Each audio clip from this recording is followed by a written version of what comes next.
Bismillahirrahmanirrahim.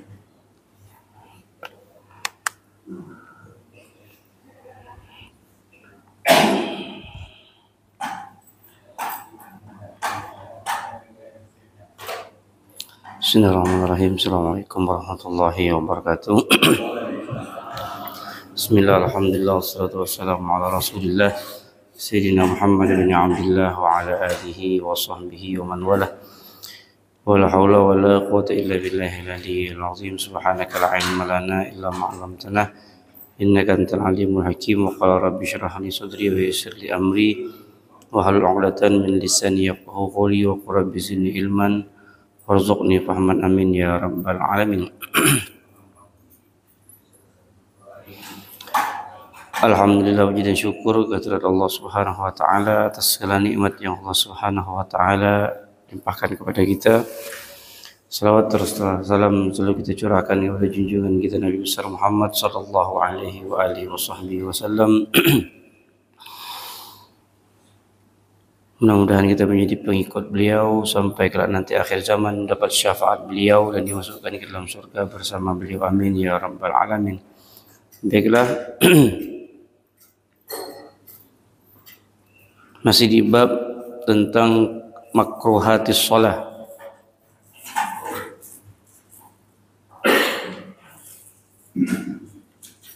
Khafdu ra'sihi fi ruku'ihi, satru yadayhi indal ihrami was sujudi, yaltafita fi salamihi bi sur'atin kal tifati sa'labi, ayabruka kal ba'ir bi an yuqaddima yadayhi ala rukbatayhi bis sujud, iftirashu sabu' al kalbu wa huwa an yada'a dhira'ihi ala al ardi. Masih di hal yang dimakruhkan di dalam salat,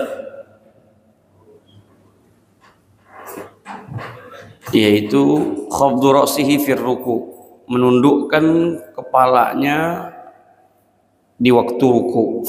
Jadi badan begini tapi kepalanya dia begini dulu. Nah, ini makruh.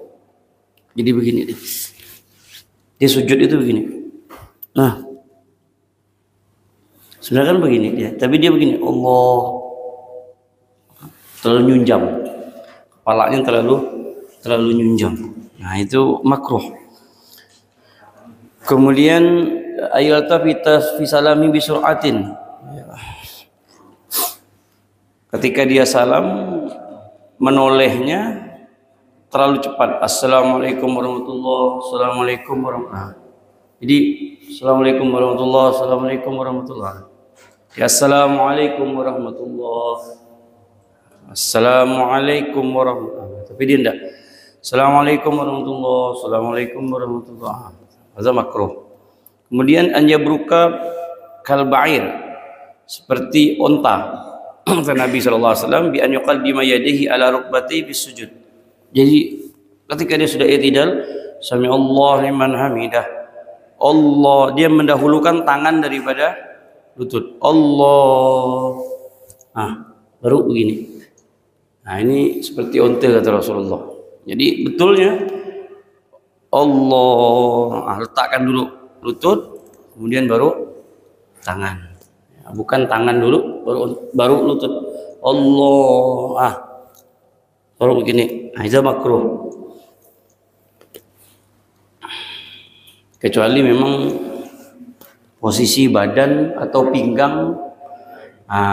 Kalau yang pinggangnya sakit atau posisi badannya terlalu gemuk, ya tidak jadi masalah. Jangan dipaksa juga, nanti roboh pula nanti kalau lutut dulu.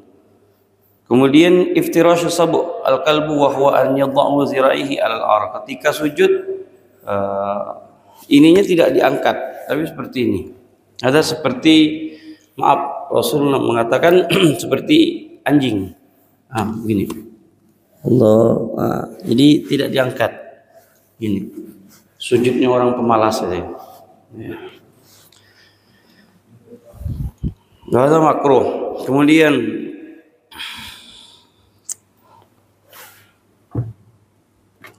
makruhat min nahiyati fi'liha. Kemakruhan dari segi perbuatan di dalam salat. Kaffu sya'rihi wa thawbihi, katashmiri kammihi, ya, membuka kepalanya atau bajunya. Artinya dia punya rambut itu, dia punya peci diginikan. Nah, dia pakai kopiah cuman gini. Nah, itu makruh di dalam sholat. Kalau di luar sholat tak jadi masalah. Tapi kalau dia gini, atau menyingsingkan lengan baju. Nah, saya gulung baju saya. Nah, bajunya digulung, itu makruh. Ya.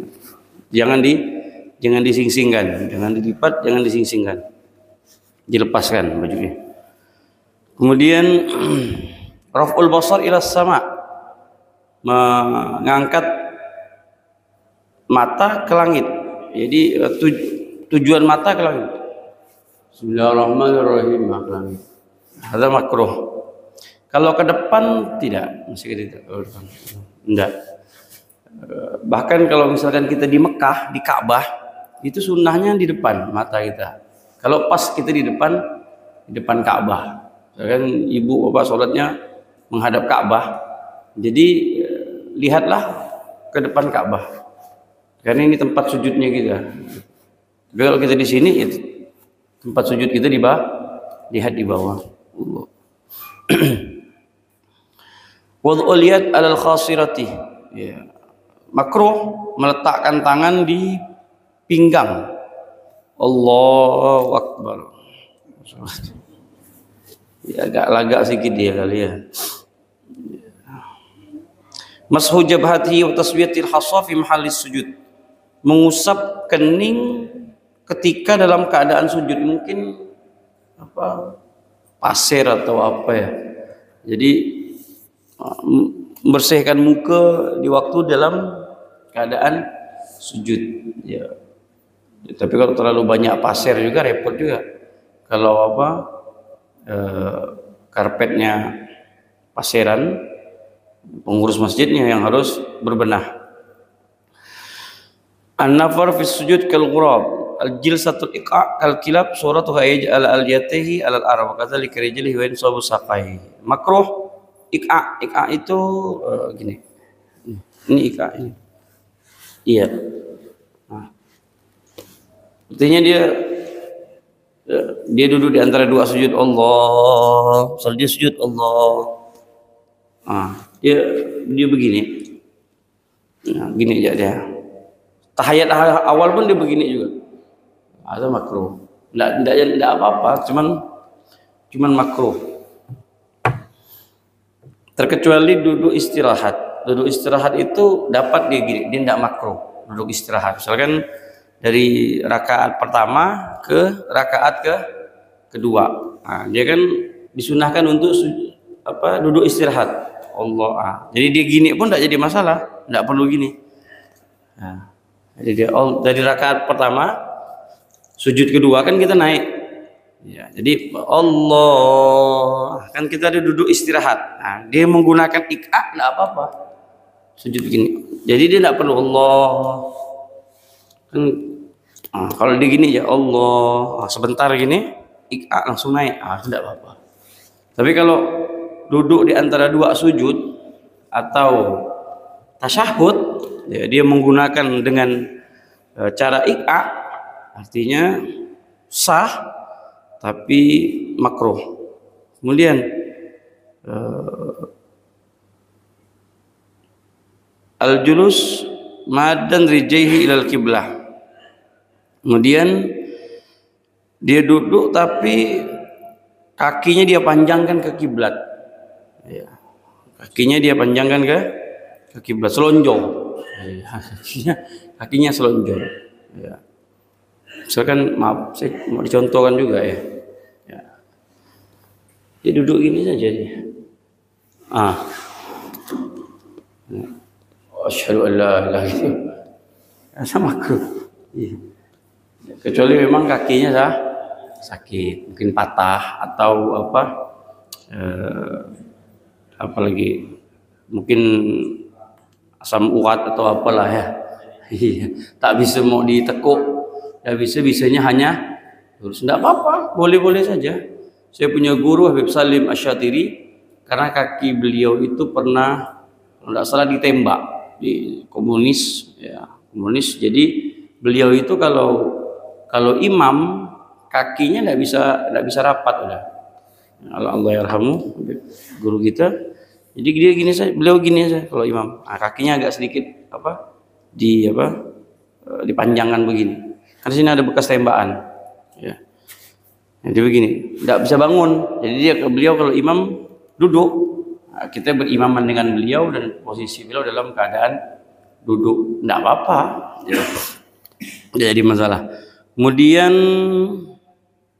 al-iltifat biwajhi li ghairi hajah, menoleh ke kanan dan ke kiri ketika di waktu sholat.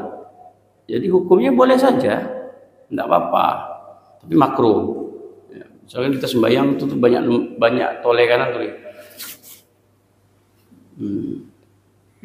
Ya. Tapi orang-orang yang seperti ini dalam sebuah hadis al-qudsinya Allah Subhanahu wa taala firmankan, "Anna khairun mimman iltafata ilaih." Katakan kepada mereka, siapa yang dia toleh? Allah, siapa yang dia pandang itu siapa? Dan aku lebih pantas untuk dia lihat. Nah, jadi tundukkanlah kepala kita ketika dalam keadaan sholat. Makanya dalam beberapa hukum, jika seandainya memang memejamkan mata itu mendapatkan kekhusyuan, maka memejamkan mata itu sunnah. Jadi ketika kita sholat itu pejamkan mata, pejam. Tapi dengan memejamkan itu mendapatkan kekhusyuan, maka khusyuk itu memejamkan mata itu lebih baik daripada membuka. Kalau seandainya membuka itu tidak menghantarkan kita kepada kekhusyuan. Bahkan memejamkan mata pun terkadang nanti bisa wajib apabila di depan kita itu banyak aurat perempuan. Misalkan itu sembahyangnya di pasar atau di tempat yang banyaknya terbukanya pemandangan yang diharamkan, ya maka mata itu harus ditutup. Ya. Karena kalau dibuka kita sholat kita mandang dia, tak bisa.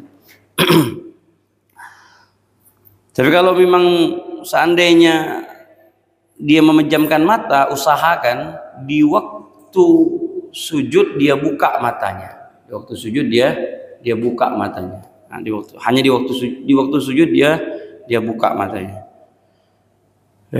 Kemudian al-basqu fi ghairil masjid an yaminihi au qubalatih, yaitu dia berludah tapi ini bukan di masjid. Ya, misalkan dia sholat di luar atau di mana, ya, untuk dia berludah boleh dia berludah, tapi kalau di masjid ya usahakan dengan menggunakan sapu tangan atau tisu atau apa ya bentuknya lah, yang penting intinya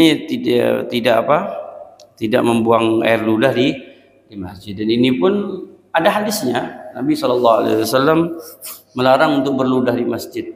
Dulu itu masjid bukan seperti kita, artinya lantainya juga tanah, jadi kalau berludah dia bisa ditutup. Nah, tapi kalau sekarang ya tak bisa. Mau dipraktekkan di Fastabiqul Khairat berludah. Mau berludah kemana? Mau berludah ke karpet, itu mau berludah ke dinding, ya kan? Tidak bisa. Kemudian al-basqu fi ghairil masjid an yaminihi au qubalatih.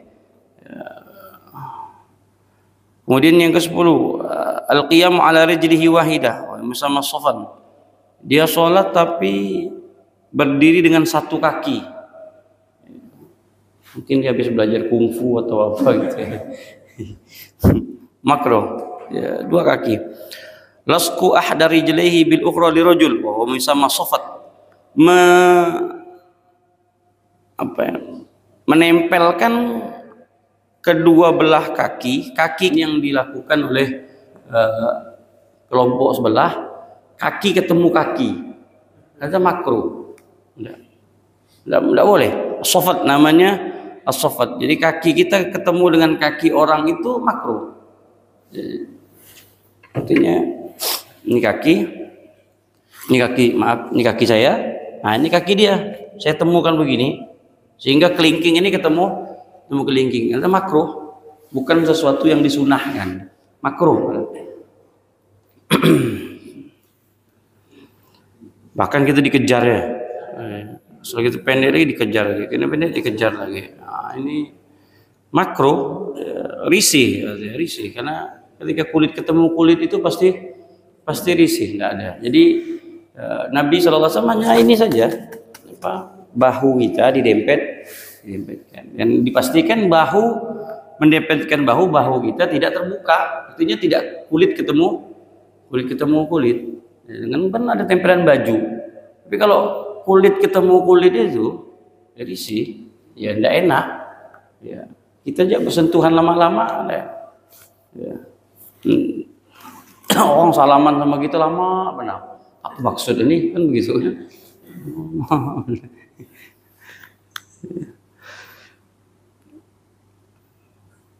At-tashbik lil asabi, artinya salat begini. Allahu Akbar. Berat dah nih, berarti sakit dah berarti. Ya, tashbik itu seperti itu. Dulu pernah satu cerita, Nabi itu berdoa dengan dua Umar. Ya, pertama Sayyidina Umar bin Khattab, kemudian yang kedua Ammar bin Hisham. Ammar bin Hisham itu yang kita kenal dengan Abu Jahal. Jadi nama aslinya itu Ammar bin Hisham. Ammar bin Hisham. Tapi sering kita dengar dengan lakopnya Abu Jahal. Abu itu bapak, Jahal itu bodoh. Jadi bapak yang paling bodoh itu ya Abu Jahal tadi. Kenapa Nabi menggelarnya Abu Jahal? Karena Nabi itu udah sering mendakwahi Abu Jahal. Ya. Jadi Abu Jahal, Abu Lahab itu Nabi itu memang betul-betul konsentrasi mendakwahi dia berdua ini. Karena mengapa? Karena mereka ini pembesar Quraisy dan orang kuat. Nah, ini metode dakwah. Metode dakwah Nabi, kita dekati orang kepalanya. Karena kalau kepalanya itu kita tangkap, ekornya pasti ikut, ya kan begitu. Kita bisa mengislamkan kepala suku. Wah, berapa banyak di belakang kepala suku itu akan ikut anak buahnya. Tapi kalau kita misalkan ngajak orang tuh orang biasa yang tak punya pengikut, biasa ya. Tapi kalau dia ini punya pengikut, kita berusaha untuk masukkan dia ke Islam atau mengajak dia ke jalan yang benar. Ini anak buahnya banyak nih. Misalkan preman misalkan. Ini kalau satu preman ini kita tangkap, ini kita ajak dia, pasti dibawa anak buahnya 100 ini pasti. Ini kan begitu. Saya kalau di Selat Panjang tuh banyak ya anak-anak mantan-mantan itu banyak. Jadi saya kalau parkiran tuh tak bayar-bayar loh saya. Begitu. Karena yang megang parkirnya mereka semua. Jadi sekeliling saya tuh kalau bawa motor tuh letakkan begitu dia udah tahu. Wah, Habib Noh katanya. Udah. Anak buah apa enggak tahu.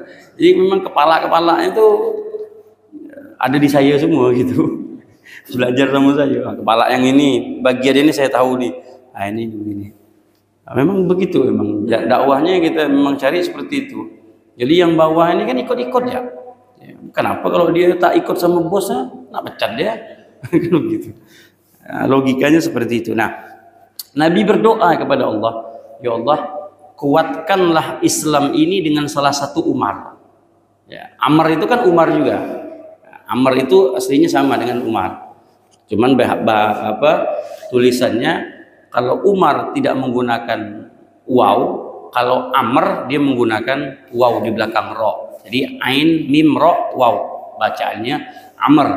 Kalau ain mim ro Umar. Nah, Rasulullah katakan, ya Allah, kuatkanlah Islam ini dengan salah satu Umar. Nah, ketika diriwayatkan, ketika di waktu Rasulullah itu berdoa, Abu Jahal itu lagi begini. Nah, makanya doanya tertolak.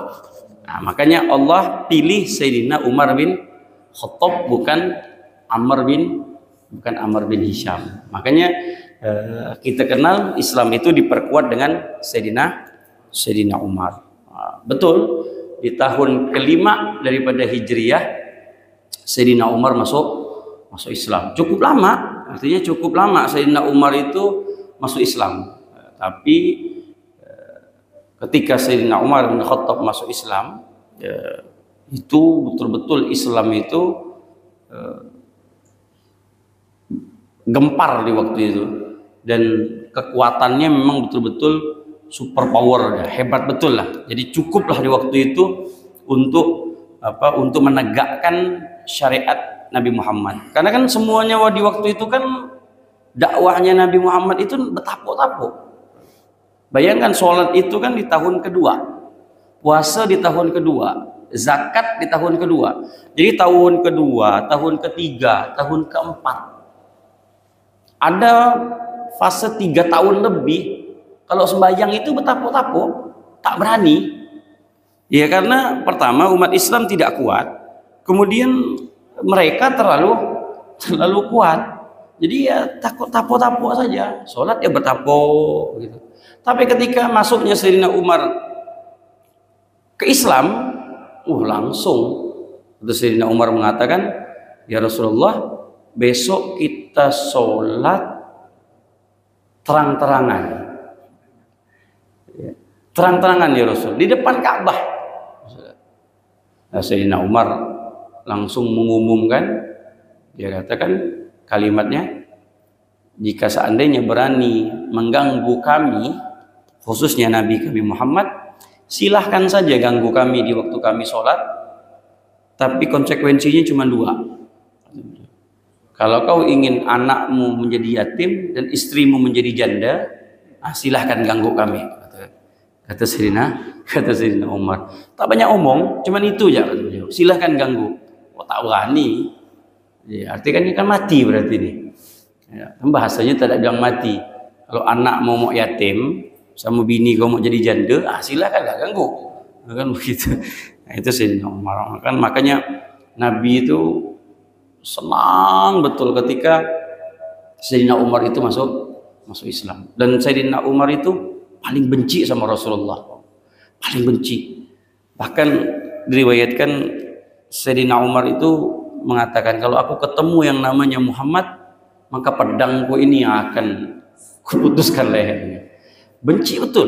Ya, makanya kita tuh tak boleh terlalu cinta sama orang, tak boleh terlalu benci-benci sama orang. Mungkin orang yang kita benci itu nanti kita jatuh cinta sama dia.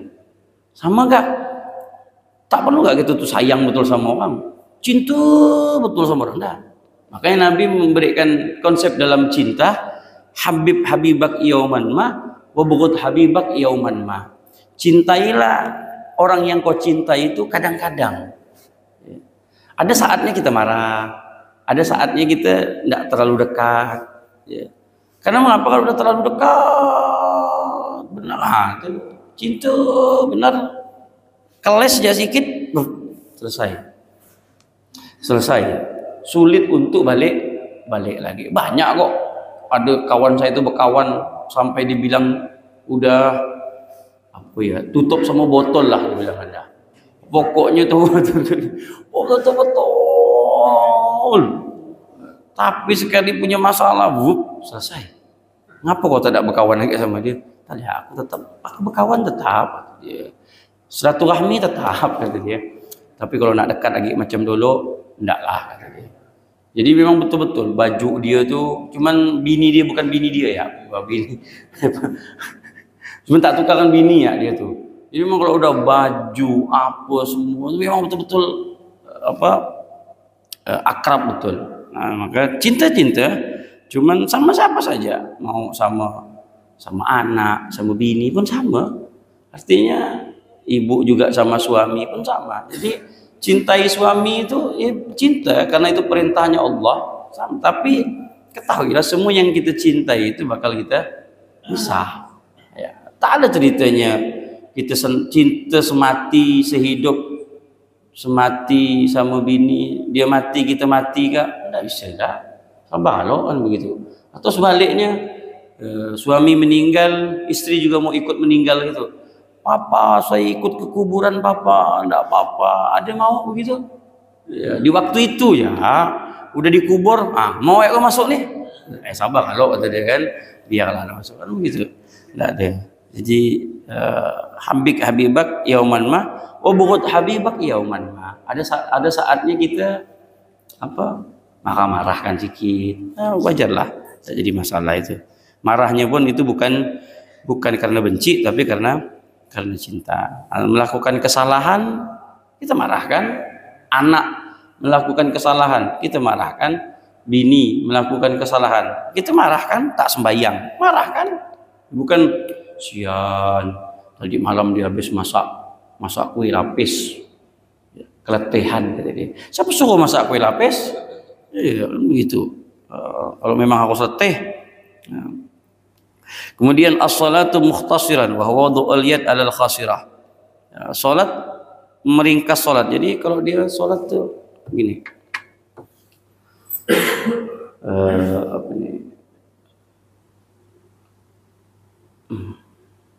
Wa huwa asahul aqwal fi man yaqtu fi khamsati wa qila huwa atawakki al asa wa qila ya ikhtisaru surah yang yaqra akhiruha. Pertama, beberapa hal di dalam salat yang dimakruhkan. Pertama, tawakki alal asa, bersandar dengan tongkat.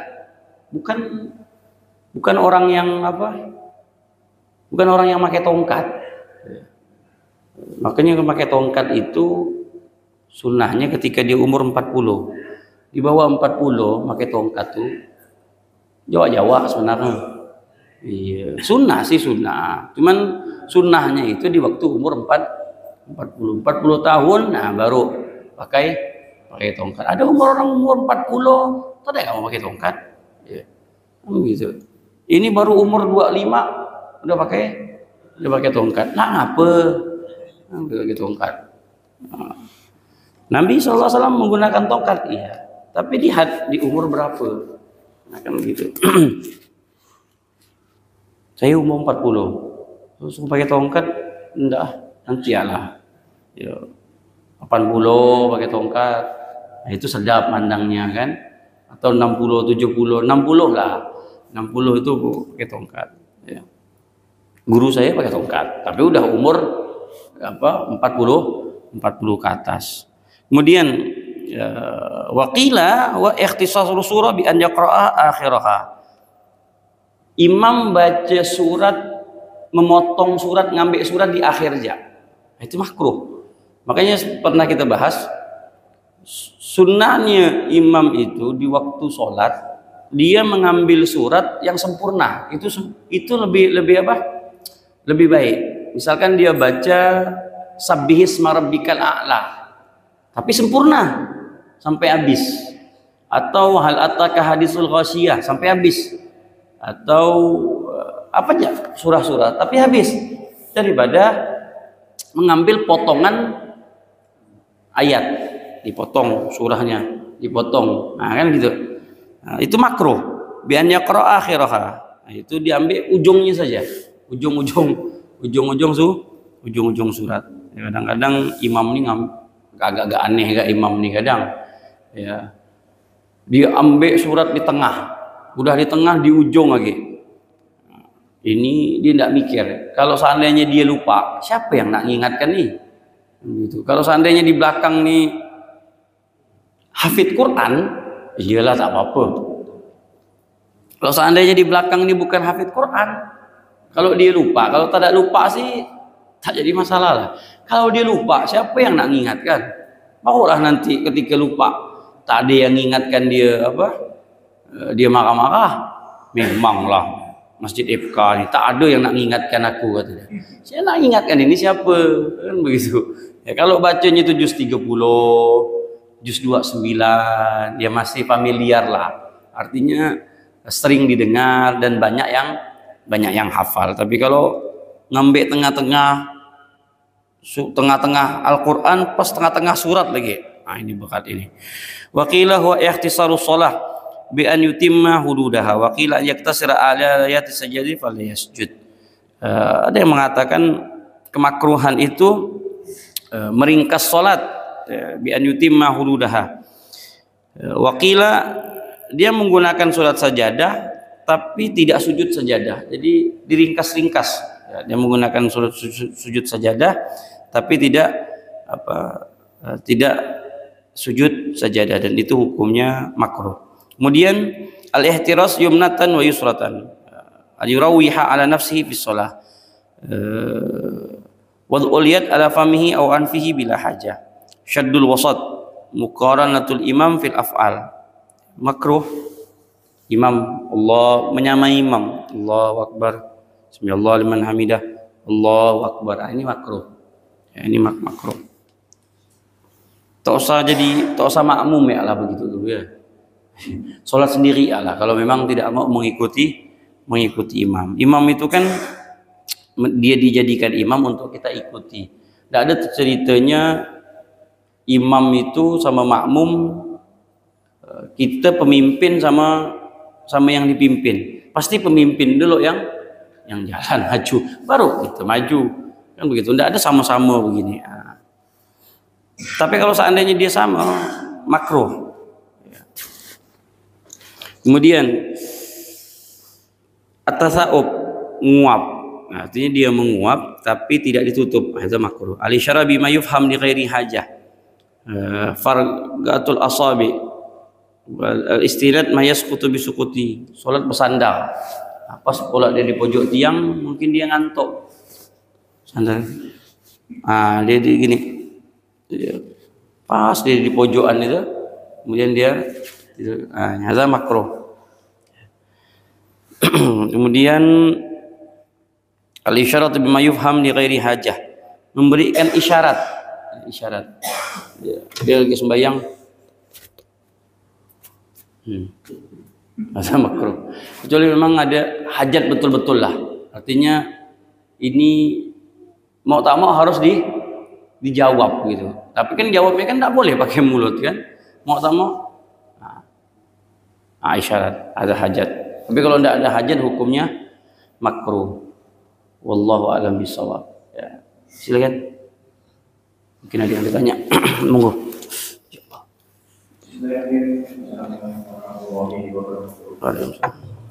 Bagaimana apabila kita berbicara dalam sholat, kita berbicara dalam hati, kita tidak menggunakan dialog.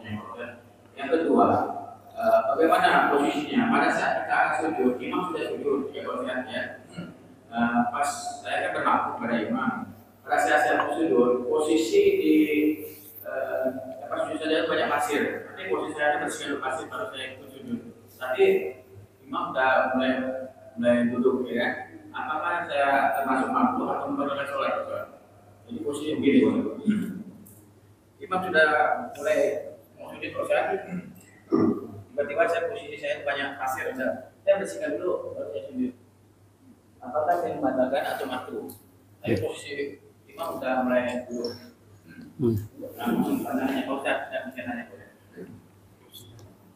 Yang pertama berbicara dalam hati. Tidak apa, ya, artinya tidak membatalkan sholat. Ya, ngamuk-ngamuk dalam hati. Bayang ya Allah, ngamuk-ngamuk ya. Letter habis kena letter bini atau apa kan. Nak balas tak berani atau apa.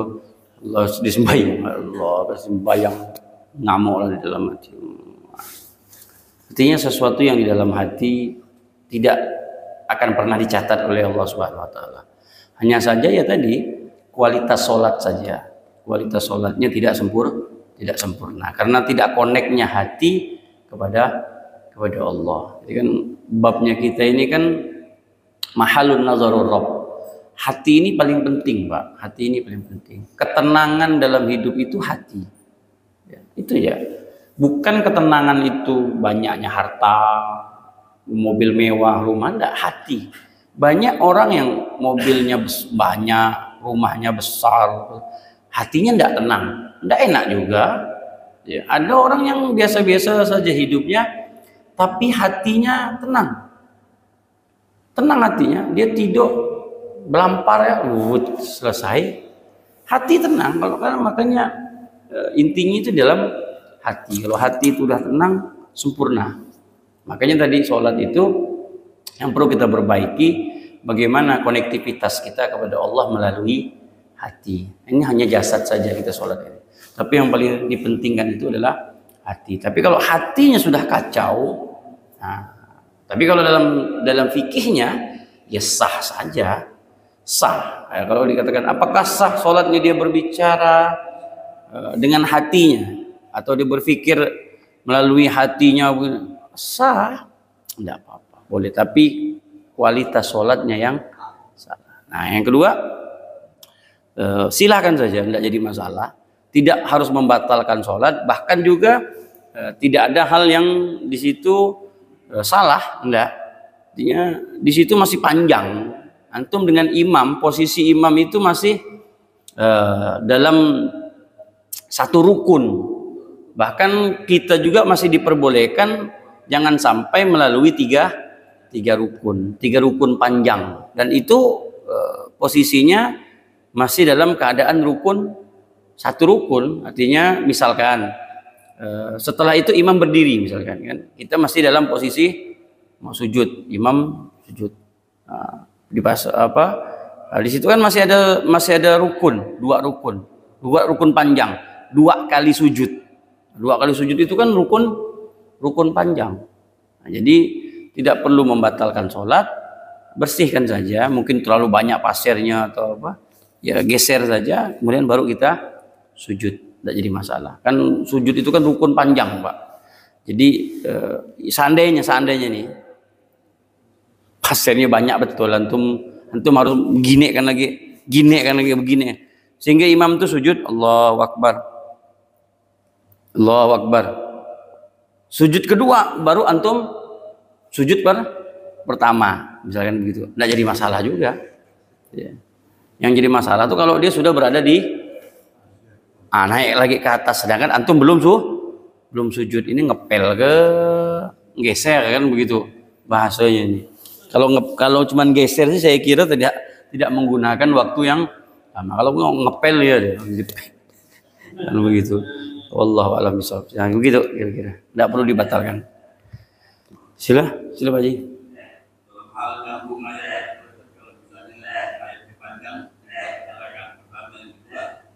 Sempurna. Iya, itu lebih baik.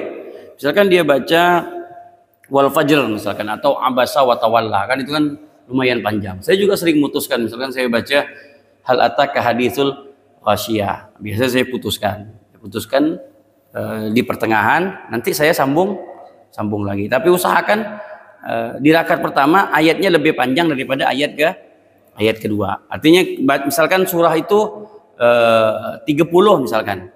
Berarti rakaat pertama dia di posisi 20.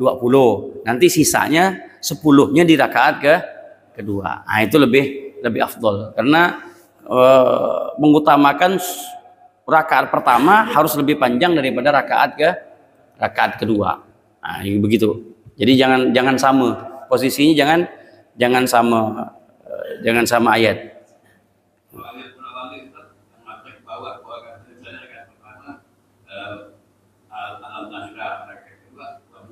Iya, boleh, cuman tartibul ayat, karena sunnahnya kita itu menyusun ayat.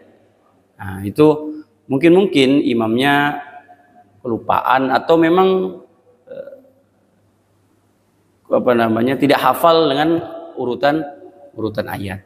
Jadi sunnahnya itu mentertibkan ayat. Misalkan kita sudah baca yang biasa aja lah, yang misalkan alhaqumut takasur. Setelah alhaqumut takasur itu kan wal asri. Kemudian dibalik wal asri dulu, baru alhaqumut takasur. At-takasur ada makruh. Artinya dia membalik surah. Makanya tertibkan surat tadi. Misalkan dia wadduha, berarti setelahnya alam nasyrah. Kemudian watin. Nah, kan begitu kan tertibnya. Tapi dia dibalik, watin dulu baru alam nasyrah, atau alam nasyrah dulu baru duha. Tapi boleh-boleh saja. Tapi tidak tidak menertibkan ayat di dalam sholat. Sedangkan menertibkan urutan ayat urutan surah di dalam sholat itu hukumnya sunnah. Nah, gitu. Allah alam. Dalam hal olahraga berapa lama jarak dari imam? Apa itu? Karena kita sholat berjamaah tapi kita mengangkat imam sholat sehingga kita bisa tidak membarak ayat keluar dari imam itu kan jarak berapa lama?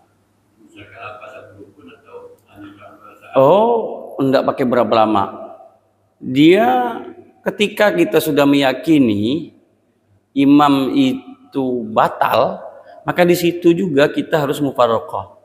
Karena ketika Bapak Haji meneruskan sholat dengan orang yang Bapak yakini batal sholatnya, kita itu batal juga.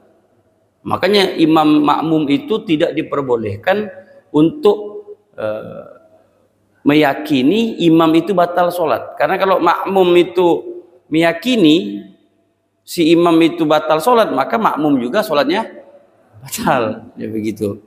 Bi'alla ya'taqida butlana sholata imamihi. Nah, itu dalam kaidah dalam Safinatul Najah. Ini ilmu dasar dalam sholat lah. Tidak diperbolehkan kita itu meyakini imam itu sholatnya batal. Nggak bisa. Jadi ketika kita sudah mengetahui, yakin dengan ilmunya kita, dengan yang kita fahami, oh ini imam batal nih, sudah Bapak langsung otomatis langsung mufaraqah langsung. Oh enggak boleh ngikut imam, batal kita, harus bergerak sendiri. Jadi kalau misalkan kita mufaraqah tapi kita ngikutin gerakan imam gitu, apa namanya, ya imam ruku kita menunggu imam, oh enggak boleh, tidak diperbolehkan, karena itu bisa membatalkan, karena kita menunggu seseorang di dalam gerakan sholat, enggak boleh. Jadi ketika dia mufaraqah, ya udah dia harus mengambil gerakan sendiri. Jadi dia sudah Allahu Akbar cepat, iya itu sudah ma'zur dia. Karena dia harus menyelesaikan sholat. Maka selesaikan, cepatkan saja. Habis itu keluar dari shaf. Ya, konsekuensinya nanti kalau ditanya orang, ya silahkan untuk menjawab. Kan begitu. Ketika kita mengambil keputusan mufaraqah, berarti kita ada ilmunya. Di mana letak salahnya imam. Pun kita enggak harus ngasih tahu kepada yang lain. Udah kita saja. Tapi ketika nanti ditanya, apa Bapak misahkan diri tadi? Jelaskan. Nah, kita harus pandai menjelaskan. Jangan mufaraqah aja tahu-tahu nanti tidak pandai jelaskan, terus Bapak duduk pula di situ. Lalu ngapa kamu mufaraqah? Aku risau ya dengan imam itu katanya. Itu kena pangkung nanti sama jemaah masjid, ya kan begitu. Ya, Allah alam. Sila Ibu. Udah ada. Oh. Udah.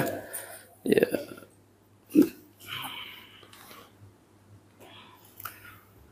Mudah-mudahan Allah Subhanahu wa taala panjangkan umur kita, Allah sehatkan badan kita, dan mudah-mudahan dengan datangnya bulan Rabiul Awal, Allah Subhanahu wa taala tanamkan kita kecintaan kepada Rasulullah sallallahu alaihi wasallam, dan mudah-mudahan malam ini adalah malam 12 Rabiul Awal. Mudah-mudahan Allah Subhanahu wa taala tanamkan kecintaan kita kepada Rasulullah, dan Allah dekatkan diri kita kepada Nabi Muhammad sallallahu alaihi wasallam, sehingga kita kelak nanti menggapai syafaatnya dan diberikan syafaatnya oleh Allah Subhanahu wa taala kepada kita semuanya. Amin. Amin ya rabbal alamin. Subhanakallahumma wa bihamdika asyhadu an la ilaha illa anta astaghfiruka wa atubu ilaik. Walhamdulillahi rabbil alamin. Assalamualaikum warahmatullahi wabarakatuh.